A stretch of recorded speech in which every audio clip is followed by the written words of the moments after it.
I think our industry is in for a rude awakening.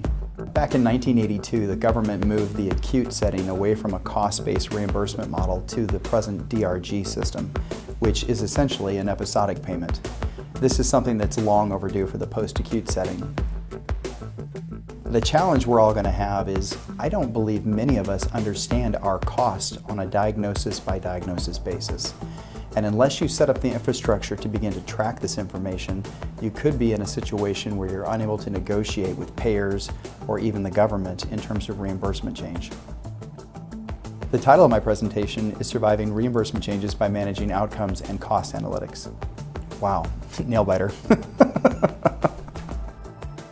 So my presentation is really going to go through the history of episodic payments, where they started from, who are the founding fathers, what's happened as a result of this in the acute setting, and I'm going to draw correlations to what could happen in the post-acute setting. If episodic payments are on the horizon, as providers, we need to be able to quantify our expenses on a DRG basis, on a diagnosis-related basis, so that we can tie back our reimbursement to the actual expenses that we're incurring.